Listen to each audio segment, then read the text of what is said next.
إن الحمد لله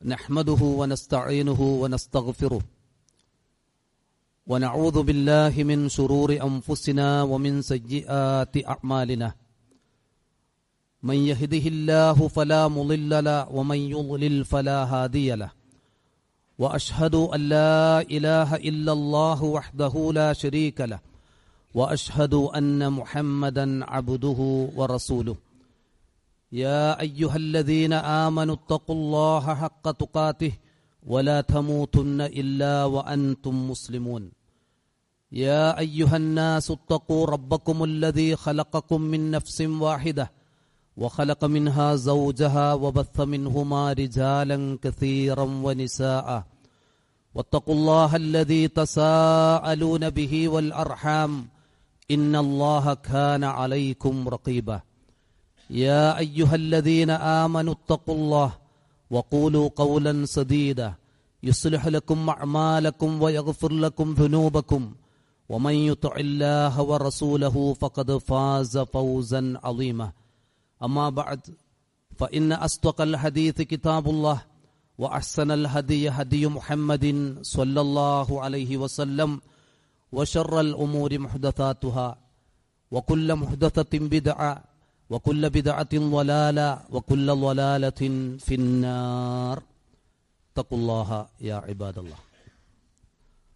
നമ്മുടെയൊക്കെ ജീവിതത്തിൽ ഏറ്റവും നല്ലത് മാത്രം ആഗ്രഹിക്കുന്നവരാണ് നാം എല്ലാവരും. നല്ല ഭക്ഷണം, നല്ല വസ്ത്രം, നല്ല വീട്, നല്ല വാഹനം, നല്ല വരുമാനം, ഇങ്ങനെ ചിന്തിക്കാത്ത ആരുമുണ്ടാകില്ല. എന്നാൽ ഒരു സത്യവിശ്വാസിയെ സംബന്ധിച്ചിടത്തോളം ഈ ഐഹിക ജീവിതം അല്ലാഹു സുബ്ഹാനഹു വ തആല നമുക്ക് നൽകിയതിൻ്റെ ലക്ഷ്യം തിരിച്ചറിഞ്ഞാൽ അവന് ഏറ്റവും നന്നായി ചില കർമ്മങ്ങളിലും ഇബാദത്തുകളിലും മുഴുകേണ്ടവനായി മാറും. വമാ ഖലഖ്തുൽ ജിന്ന വൽ ഇൻസ ഇല്ലാ ലിയഅ്ബുദൂൻ, മനുഷ്യരെയും ജിന്നുകളെയും എനിക്ക് മാത്രം ഇബാദത്ത് ചെയ്യാനല്ലാതെ ഞാൻ സൃഷ്ടിച്ചിട്ടില്ല എന്നാണ്.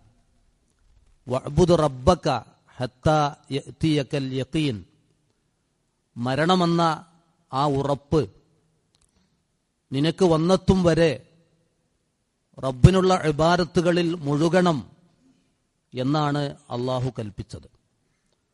അതുകൊണ്ട് തന്നെ നമുക്ക് നമ്മുടെ ഇബാദത്തുകളിലും സൽക്കർമ്മങ്ങളിലും ഇങ്ങനെ ഒരു ചിന്ത അനിവാര്യമാണ്. നബി സല്ലല്ലാഹു അലൈഹി വസല്ലം അള്ളാഹുവിൻ്റെ അത്യുത്തമ നാമങ്ങൾ പഠിപ്പിച്ച കൂട്ടത്തിൽ ത്വയ്യിബ്, ഏറ്റവും വിശിഷ്ടൻ എന്ന ഒരു നാമം പഠിപ്പിച്ചു. ഇന്നല്ലാഹ ത്വയ്യിബുൻ ലാ യഖ്ബലു ഇല്ലാ ത്വയ്യിബ, അള്ളാഹു ത്വയ്യിബാൻ, ഏറ്റവും നല്ലവൻ, വിശിഷ്ടമായവൻ.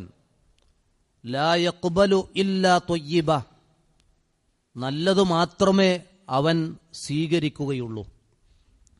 നമ്മിൽ നിന്ന് ഏറ്റവും വിശിഷ്ടമായ കർമ്മങ്ങൾ ഉണ്ടാവണം. അതാണ് അള്ളാഹു നമ്മോട് ആവശ്യപ്പെട്ടിട്ടുള്ളത്. വമാ ഉമിറു ഇല്ലാ ലിയഅ്ബുദുല്ലാഹ മുഖ്ലിസീന ലഹുദ്ദീന ഹുനഫാഅ, ശിർക്കിൽ നിന്ന് പൂർണ്ണമായും അകന്ന് അള്ളാഹുവിൻ്റെ വജ്ഹ് മാത്രം ലക്ഷ്യമാക്കി ഇബാദത്ത് ചെയ്യാൻ മാത്രമാണ് അവർ കൽപ്പിക്കപ്പെട്ടിട്ടുള്ളത് എന്നാണ് ഈ വചനത്തിലൂടെ അള്ളാഹു അറിയിച്ചത്. ഈ ആയത്തിന്റെ തഫ്സീറിൽ മുഫസ്സിറുകൾ നൽകിയ ഒരു ഹദീസ് കാണാം. അല്ലാഹു സുബ്ഹാനഹു വ തആല പറഞ്ഞു, അന അഗ്ന ശുറകാഇ അനിശ്ശിർക്ക്, പങ്കു ചേർക്കുന്ന എല്ലാവരെ തൊട്ടും ഞാൻ ധന്യനാണ്. മൻ അമില അമലൻ അശ്റക മഅയ ഗൈരി തറക്തുഹു വ ശിർക്കഹു, എനിക്ക് വേണ്ടി നിർവഹിക്കേണ്ട ഒരു കർമ്മം അതിൽ മറ്റൊരാളെ പങ്കു ചേർത്ത് ശിർക്ക് ചെയ്താൽ അവനെയും അവന്റെ ആ പങ്കും ഞാൻ ഉപേക്ഷിക്കുമെന്നാണ്. നമ്മുടെ മുൻഗാമികളുടെ ചരിത്രം വായിക്കുമ്പോൾ അവരിൽ നിന്ന് നമുക്ക് പഠിക്കാനുള്ള ചില പാഠങ്ങളുണ്ട്. മറ്റുള്ളവരുടെ മനസ്സിൽ ഞാൻ ചെയ്യാത്ത ഒരു കർമ്മത്തെക്കുറിച്ചുള്ള വിചാരം പോലും ഉണ്ടാവരുത് എന്നായിരുന്നു അവർ ചിന്തിച്ചത്. താബിഉകളിൽപ്പെട്ട സഈദ് ഇബ്നു ജുബൈർ റളിയല്ലാഹു അൻഹു ഒരിക്കൽ കൂട്ടുകാരോടൊത്ത് വർത്തമാനം പറഞ്ഞിരിക്കുമ്പോൾ ചോദിച്ചു, അയ്യുക്കും റഅൽ കൗകബല്ലദി ഖല്ലൽ ബാരിഹ, ഇന്നലെ രാത്രി വീണ നക്ഷത്രത്തെ കണ്ടവരാരെങ്കിലുമുണ്ടോ ഈ സദസ്സിലെന്ന്. അപ്പോൾ ആ സദസ്സിലുണ്ടായിരുന്ന ഹുസൈൻ ഇബ്നു അബ്ദുറഹ്മാൻ റളിയല്ലാഹു പറഞ്ഞു, അന, ഇന്നലെ രാത്രി വീണ നക്ഷത്രം ഞാൻ കണ്ടു. ഇത് പറഞ്ഞയുടൻ ഹുസൈൻ ഇബ്നു അബ്ദുറഹ്മാൻ റളിയല്ലാഹു പറഞ്ഞത്, അമാ അന്നി ലം അകുൻ ഫീ സ്വലാത്തിൻ വലാകിന്നി ലുദിഗ്തു, ഞാൻ നക്ഷത്രം കണ്ടു എന്നത് ശരിയാണ്, പക്ഷെ ഞാൻ രാത്രിയുടെ ആ അന്ത്യസമയം ഞാൻ നമസ്കരിക്കുകയായിരുന്നില്ല. എന്നെ ഒരു വിഷജീവി കുത്തി, അതിന്റെ വേദന കാരണം ഞാൻ ഉറക്കമിളച്ചതാണ് എന്ന്. എന്തേ അങ്ങനെ പറയാൻ കാരണം? സ്വാഭാവികമായി കേൾക്കുന്നവർ ചിന്തിക്കും, ഈ രാത്രിയുടെ ഈ യാമങ്ങളിൽ അദ്ദേഹം എഴുന്നേറ്റത് നമസ്കരിക്കാനായിരിക്കും എന്ന് ചിന്തിക്കും. ഞാൻ ചെയ്യാത്ത ഒരു അമലിനെക്കുറിച്ച് മറ്റുള്ളവരുടെ മനസ്സിൽ അങ്ങനെ വേണ്ട എന്നാണ് അവർ ചിന്തിച്ചത്.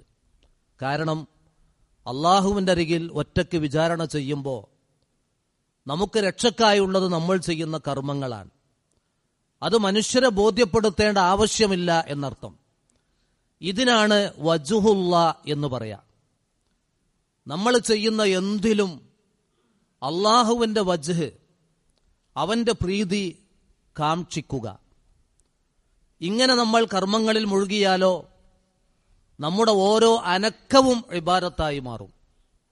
ഇബാദത്ത് എന്നത് കേവലം ചില നമസ്കാരങ്ങളും ഹജ്ജും ഉംറയും തവാഫും സ്വതക്കയും മാത്രമല്ല. ഒരു വിശ്വാസി അള്ളാഹുവിന്റെ വജ്ഹ് ഉദ്ദേശിച്ച് ഒന്ന് അനങ്ങിയാൽ അതൊരു ഇബാദത്തായി മാറും. അങ്ങനെയാണ് പണ്ഡിതന്മാർ ഇബാദത്തിനെ നിർവചിച്ചത്. ഇസ്മുൻ ജാമിഉൻ ലികുല്ലി മാ യുഹിബ്ബുഹുല്ലാഹു വയർലാ മിനൽ അഖ്വാലിൽ വൽ അഫ്ആലിൽ ളാഹിറ വൽ ബാത്തിന, അള്ളാഹു ഇഷ്ടപ്പെടുന്ന, അവൻ തൃപ്തിപ്പെടുന്ന വാക്കുകളായാലും പ്രവർത്തനങ്ങളായാലും, അത് പ്രത്യക്ഷത്തിൽ കാണുന്നതാവട്ടെ കാണാത്തതാവട്ടെ, അതെല്ലാം ഉൾക്കൊള്ളുന്നതാണ് ഇബാദത്ത്.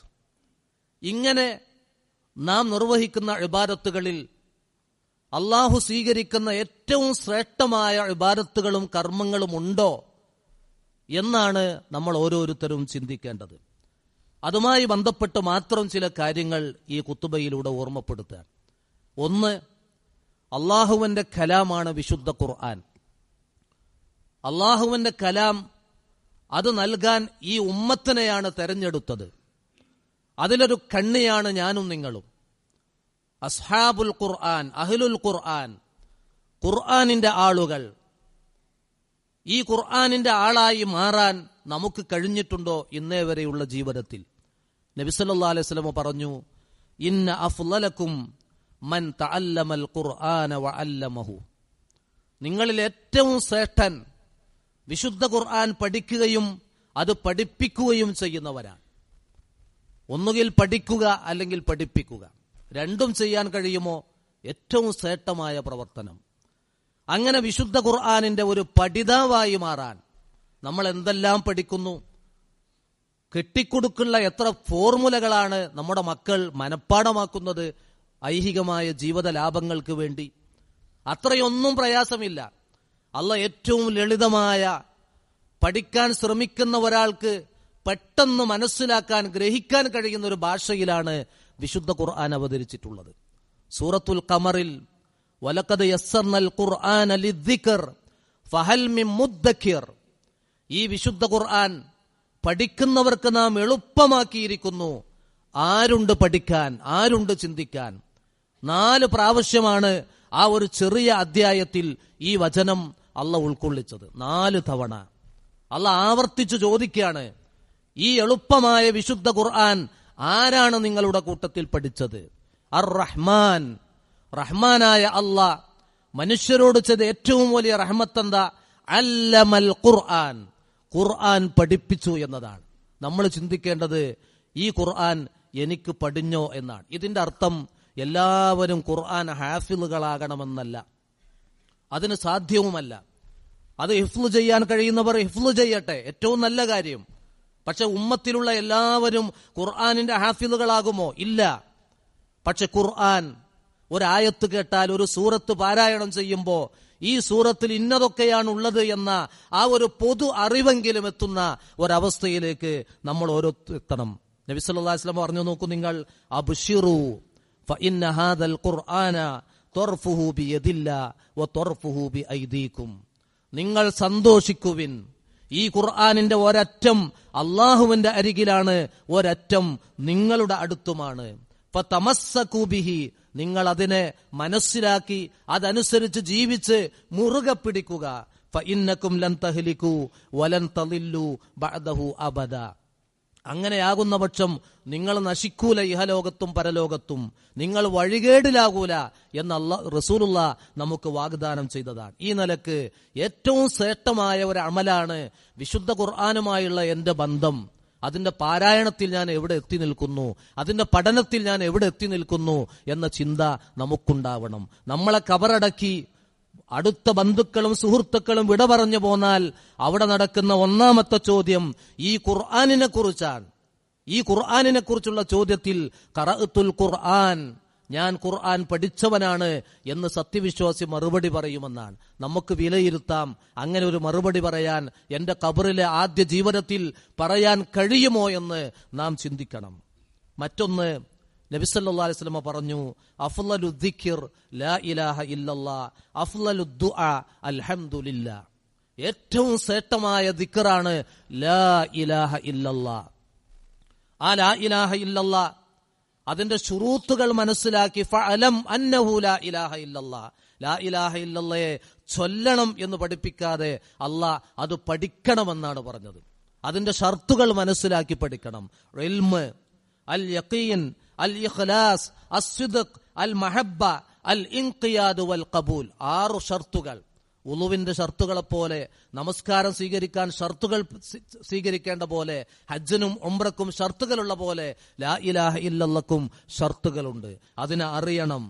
ആ അറിവിൽ ഉറച്ച ദൃഢവിശ്വാസിയായി മാറണം.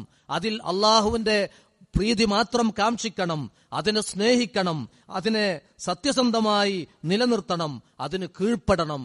ഇതൊക്കെ ലാ ഇലാഹ ഇല്ലല്ലയുമായി ബന്ധപ്പെട്ട് നമുക്കുണ്ടാവേണ്ടതാണ്. അങ്ങനെ ലാ ഇലാഹ ഇല്ലല്ലാഹ് ഏറ്റവും ജീവിതത്തിൽ അഫ്ളലായ ഒരു ദിക്റായി നമ്മുടെ നാവിൻ തുമ്പിൽ ഉച്ചരിക്കുന്ന, അതനുസരിച്ച് ജീവിച്ച് മറ്റു മനുഷ്യർക്ക് മുമ്പിൽ മാതൃകകളായി ജീവിക്കേണ്ടവരാണ് വിശ്വാസികളെന്ന് നാം തിരിച്ചറിയണം. റസൂലുള്ളയോട് ഒരിക്കൽ ഒരാൾ ചോദിച്ചു, അയ്യുൽ ഇസ്ലാമി അഫ്ളൽ, ഇസ്ലാമിൽ ഏതാണ് അഫ്ളൽ എന്ന് പറഞ്ഞാൽ ഒരു മുസ്ലിമിന്റെ ജീവിതത്തിൽ ഏറ്റവും ശ്രേഷ്ഠമായ കാര്യമേത്? അത് ലാ ഇലാഹ ഇല്ലല്ലാഹ് അനുസരിച്ചുള്ള ജീവിതമായിട്ടാണ് പഠിപ്പിച്ചത്. എന്നിട്ട് പറഞ്ഞു, മൻ സലിമൽ മുസ്ലിമൂന മിൻ ലിസാനിഹി വയദിഹി, തന്റെ നാവിൽ നിന്നും തന്റെ കയ്യിൽ നിന്നും മറ്റുള്ളവരൊക്കെ സുരക്ഷിതരാണോ അവനാണ് ഇസ്ലാം, അവനാണ് ഏറ്റവും ശ്രേഷ്ഠവാനായ മുസ്ലിം. മറ്റൊരിക്കൽ പറഞ്ഞത്, അഫ്ളലുൻ നാസി കുല്ലു മഖ്മൂമിൽ ഖൽബി സുദൂഖുൽ ലിസാൻ, ഹൃദയ വിശുദ്ധി നേടിയവൻ, നാവിലും സത്യസന്ധതയുള്ളവൻ, അവനാണ് മനുഷ്യരിൽ തന്നെ ഏറ്റവും ശ്രേഷ്ഠവാൻ എന്നാണ്. ഇതൊക്കെ ഏറ്റവും മുന്തിയ പ്രവർത്തനങ്ങളാണ്. ഈ മുന്തിയ പ്രവർത്തനങ്ങളിൽ ഞാൻ എവിടെ എത്തി നിൽക്കുന്നു എന്നാണ് നമ്മൾ ആലോചിക്കേണ്ടത്. ഒരു സ്വഹാബി ഒന്ന് ചോദിക്കുന്നു, യാ റസൂലല്ലാഹ് അയ്യുൽ അഅമാലി അഫ്ളൽ, ഏറ്റവും ശ്രേഷ്ഠമായ കർമ്മം ഏതാണ്? റസൂലുള്ള പറഞ്ഞു കൊടുക്കുന്നു, അസ്വലാത്തു ലിവഖ്തിഹാ വബിർറുൽ വാലിദൈൻ സുമ്മൽ ജിഹാദു ഫീ സബീലില്ലാഹ്, നമസ്കാരം അതിന്റെ സമയത്ത് അത് തെറ്റാതെ നിർവഹിക്കലാണ്, മാതാപിതാക്കൾക്ക് പുണ്യം ചെയ്യലാണ്, അള്ളാഹുവിന്റെ മാർഗത്തിൽ ധർമ്മസമരത്തിൽ മുഴുകലാണ്. ഇതൊക്കെ അള്ളാഹു നമ്മിൽ നിന്ന് ഇഷ്ടപ്പെടുന്ന ഏറ്റവും ശ്രേഷ്ഠമായ പ്രവർത്തനങ്ങൾ. നമസ്കാരങ്ങളിൽ വെച്ച് അഫ്ളലുസ് സ്വലവാത്തി ഇൻദല്ലാഹി സ്വലാത്തു സുബ്ഹി യൗമൽ ജുമുഅ ഫീ ജമാഅ, വെള്ളിയാഴ്ചയുടെ ശ്രേഷ്ഠത നമ്മൾ മനസ്സിലാക്കിയാൽ വ്യാഴാഴ്ച മഗ്രിബ് മുതൽ വെള്ളിയാഴ്ച മഗ്രിബ് വരെയുള്ള സമയം നമുക്ക് ഒരുപാട് കർമ്മങ്ങൾ ശ്രദ്ധിക്കാനുണ്ട്. പലപ്പോഴും ഒരു ജുമുഅക്ക് അറ്റൻഡ് ചെയ്യുക, അത് ആ പള്ളിയിൽ പോകാം, ഈ പള്ളിയിൽ പോകാം. ഞാൻ പലരും പറഞ്ഞിട്ടുണ്ട്, അവിടെ പോയ വേഗം കഴിയും, അതുകൊണ്ട് അങ്ങോട്ട് പോകാം. വജ്ഹ് മാറി, അവിടെ പോയ വേഗം കഴിയും, വേഗം പിരിഞ്ഞു പോകാം. അതാണോ ജുമുഅക്ക് വരുന്ന ലക്ഷ്യം? അല്ല. ഇദാ നൂദിയ ലിസ്സലാത്തി മിൻ യൗമിൽ ജുമുഅ ഫസ്ഔ ഇലാ ദിക്രില്ലാ, അതാണ് ജുമുഅക്ക് വരേണ്ട ലക്ഷ്യം. സമയം നോക്കിയിട്ടല്ല. ആ വെള്ളിയാഴ്ച ദിവസത്തിന്റെ ഒരു പ്രാധാന്യതയാണ് സുബ്ഹി ജമാഅത്ത്, ജമാഅത്തായുള്ള സുബ്ഹി ജമാഅത്ത്. അള്ളാഹ്ക്ക് ഏറ്റവും ഇഷ്ടപ്പെട്ട ശ്രേഷ്ഠകരമായ നമസ്കാരമെന്ന് റസൂലുള്ള പഠിപ്പിച്ചു. മറ്റൊന്ന് നമ്മൾ അറിയേണ്ടത്, നമ്മിൽ നിന്നൊക്കെ എപ്പോഴും ഞാൻ ആവർത്തിച്ചു പറയുന്നതാണ്, ആളുകൾക്ക് ഒരു പണച്ചെലവില്ലാതെ സമയച്ചെലവില്ലാതെ കൊടുക്കാൻ പറ്റുന്നതാണ് അവനവിൽ നിന്ന് ഉണ്ടാകേണ്ട സൽ സ്വഭാവം എന്നത്. റസൂലുള്ളയെ കുറിച്ച് അബ്ദുല്ലാഹി ഇബ്നു അംർ റളിയല്ലാഹു അൻഹു പറയാണ്, ലം യകുനിൻ നബിയു സല്ലല്ലാഹു അലൈഹി വസല്ലം ഫാഹിഷൻ വലാ മുതഫഹിഷൻ. റസൂലുള്ള ഒരു ഫാഹിഷായിരുന്നില്ല എന്ന് പറഞ്ഞാൽ തോന്നിവാസിയാകുക, തോന്നിവാസം, തോന്നിയത് വിളിച്ചു പറയുന്ന അങ്ങനെ വൃത്തികെട്ടവനല്ല റസൂലുള്ള. വലാ മുതഫഹിഷ, മറ്റുള്ളവരെ അതിനുവേണ്ടി പ്രേരിപ്പിക്കുന്നവനുമല്ല. റസൂലുള്ളയിൽ നിന്ന് അതൊന്നും ഉണ്ടാകാറില്ല. വകാന യഖൂൽ, റസൂലുള്ള പറയുമായിരുന്നു, ഇന്ന മിൻ ഖിയാരിക്കും അഹ്സനുഹും അഖ്ലാഖ, നിങ്ങളിൽ ഏറ്റവും ഉത്തമർ നിങ്ങളിൽ സൽസ്വഭാവമുള്ളവരാണ് എന്ന് റസൂലുള്ള പലപ്പോഴും ഉത്ബോധിപ്പിക്കുകയാണ്. മറ്റൊരു ഹദീസിൽ കാണാം, ഖൈറുക്കും ഖൈറുക്കും ലി അഹ്ലിഹി, നിങ്ങളിൽ ഏറ്റവും ഉത്തമൻ നിങ്ങളുടെ കുടുംബത്തോട് നന്നായി വർത്തിക്കുന്നവനാണ്. വ അന ഖൈറുക്കും ലി അഹ്ലി എന്ന് റസൂലുള്ള പറയാ, ഞാൻ എന്റെ കുടുംബത്തോട് നന്നായി വർത്തിക്കുന്നു എന്ന് പറഞ്ഞാൽ നമ്മിൽ നിന്നുള്ള എല്ലാ സൽസ്വഭാവവും എല്ലാ ഗുണങ്ങളും ആദ്യം അത് ലഭിക്കേണ്ടത്, അനുഭവിക്കേണ്ടത് നമ്മോടൊപ്പം ജീവിക്കുന്ന നമ്മുടെ ഭാര്യമാരും മക്കളുമാണ്, കുടുംബമാണ്. ആ കുടുംബത്തിന് അത് കൊടുക്കാൻ കഴിയുന്നില്ലേ, അവന് നഷ്ടമാണ്. ഇന്ന് പലപ്പോഴും കുടുംബ കലഹങ്ങൾ വർദ്ധിച്ചത് നിമിത്തം സംഭവിക്കുന്ന ചില അപകടങ്ങളുണ്ട്. മക്കൾക്ക് കുടുംബത്തോടുള്ള സ്നേഹം ഇല്ലാതെയാകുന്നു. കുടുംബാംഗങ്ങളെക്കാൾ സമൂഹത്തിലുള്ള ജാതിയോ മതമോ നോക്കാതെ പലരെയും മക്കൾ ഇഷ്ടപ്പെട്ടു പോകുന്ന, അവരുടെ പിന്നാലെ പോകുന്ന അവസ്ഥ വരുന്നു. കുടുംബജീവിതം തന്നെ എന്തിനാ എന്ന് മാതാപിതാക്കളുടെ കലഹം, ഭാര്യയും ഭർത്താവും തമ്മിലുള്ള കലഹം കണ്ടിട്ട് മക്കൾ കുടുംബജീവിതത്തെ വെറുക്കുന്നു. ഇങ്ങനെ ഇസ്ലാമിലെ ഏറ്റവും വിശിഷ്ടമായ ഒരു മനുഷ്യനെ അർത്ഥവത്താക്കുന്ന കുടുംബജീവിതത്തോടുള്ള വെറുപ്പ് മക്കൾക്ക് വരും. എന്താ കാരണം? കുടുംബങ്ങൾ കലഹിക്കുന്നു. അത് മറിച്ച് ഖൈറുക്കും ഖൈറുക്കും ലി അഹ്ലിഹി, നിങ്ങളിൽ ഏറ്റവും ഉത്തമൻ നിങ്ങളിൽ കുടുംബത്തോട് നന്നായി വർത്തിക്കുന്നവനാണ്. വ അന ഖൈറുക്കും ലി അഹ്ലി, ഞാൻ എന്റെ കുടുംബത്തോട് നന്നായി, എന്റെ കുടുംബത്തിന് എന്നിൽ നിന്ന് നന്മകൾ ചൊരിയുന്നവനാണ് എന്ന് റസൂലുള്ള പറഞ്ഞ ആ മാതൃക നമ്മൾ സ്വീകരിക്കണം. വിശുദ്ധ ഖുർആൻ നമ്മൾ പഠിക്കുമ്പോൾ ചെലവഴിക്കാനുള്ള ആഹ്വാനങ്ങൾ ഒരുപാട് ആയത്തുകളിൽ കാണാം. തൗഹീദ്, എത്ര ആയത്തുകളിൽ തൗഹീദ് ഉണ്ടോ അതുപോലെ മുവഹിദുകളോട് അള്ള പറഞ്ഞ രണ്ടാമത്തെ ഒരു കാര്യമാണ് ഇൻഫാഖ്, ചെലവഴിച്ചോളി. വഅൻഫിഖൂ മിമ്മാ റസഖ്നാകും മിൻ ഖബ്ലി അൻ യഅതിയ അഹദകുമുൽ മൗത്ത് ഫയഖൂല റബ്ബി ലൗലാ അഖർതനി ഇലാ അജലിൻ ഖരീബ് ഫഅസ്സദ്ദഖ വഅകും മിനസ് സ്വാലിഹീൻ. മരണസമയത്ത് മനുഷ്യൻ പോകുന്ന ഒന്നാണ്, അല്ലാഹുവേ എനിക്കൊന്ന് ഒരല്പം നീട്ടിത്തന്നാൽ ഫഅസ്സദ്ദഖ, ഞാൻ ധർമ്മം ചെയ്തു വരാം. അതിന്റെ പ്രാധാന്യമാണത്. ഒരു ഹദീസിൽ കാണാം, റസൂലുള്ളയോട് ചോദിച്ചു, അയ്യു സ്വദഖത്തി അഫ്ളൽ, ഏത് സ്വദഖയാണ് ഏറ്റവും അഫ്ളൽ? റസൂലുള്ള പറഞ്ഞു കൊടുക്കുകയാണ്, അൻ തസദ്ദഖ വ അൻത സ്വഹീഹുൻ ഹരീസുൻ, നല്ല ആരോഗ്യമുള്ള അവസ്ഥയിൽ, സമ്പത്തിനോട് പ്രിയമുള്ള അവസ്ഥയിൽ, തഅമുലുൽ ഗിന, എനിക്ക് നല്ല സമ്പത്ത് വേണമെന്ന് ആഗ്രഹിക്കുന്ന അവസ്ഥയിൽ, വ തഖ്ശൽ ഫഖറ, ദാരിദ്ര്യം പട്ടിണി ഭയപ്പെടുന്ന അവസ്ഥയിൽ നീ ധർമ്മം ചെയ്യലാണ് ഏറ്റവും നല്ല സ്വദഖ. എന്നിട്ട് പറഞ്ഞു, വലാ തുംഹിൽ, നീ അമാന്തം കാണിക്കരുത്, ഹത്താ ഇദാ ബലഗത്തിൽ ഉൽഖൂം, ജീവൻ തൊണ്ടക്കുഴിയിലെത്തുമ്പോ കുൽതലി ഫുലാനിൻ കഥാ കുൽതലി ഫുലാനിൻ കഥാ, ഇതാ ഇന്നോലിന്നോലൊക്കെ കൊടുത്തോളി എന്ന് നീ പറയും. റസൂലുള്ള പറയാണ്, വഖദ് ഖാനലി ഫുലാൻ, അത് നീ പറയാതെ തന്നെ നിന്റെ പണം മറ്റുള്ളവർക്ക് ആയിക്കഴിഞ്ഞു.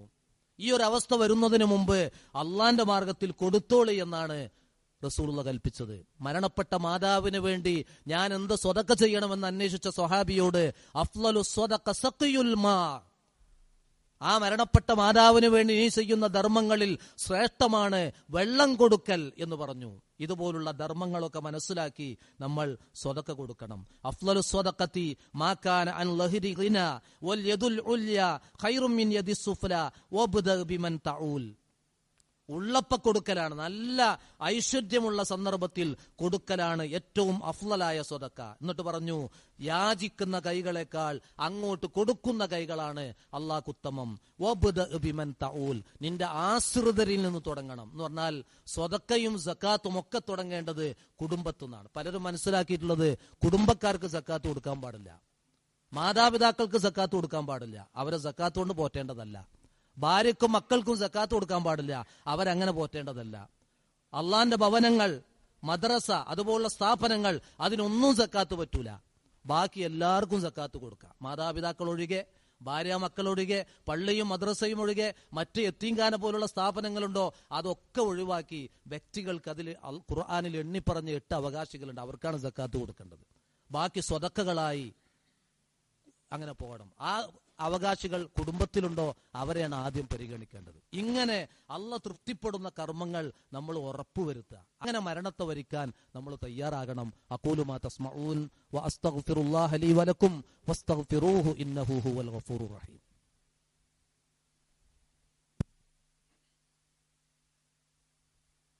അലാ മൻ ലാ നബിയ ബഅദ വ അലാ ആലിഹി വ അസ്ഹാബിഹി അജ്മഈൻ വ ബഅദ്. ഒരു ഹദീസ് കേൾപ്പിക്കുകയാണ്.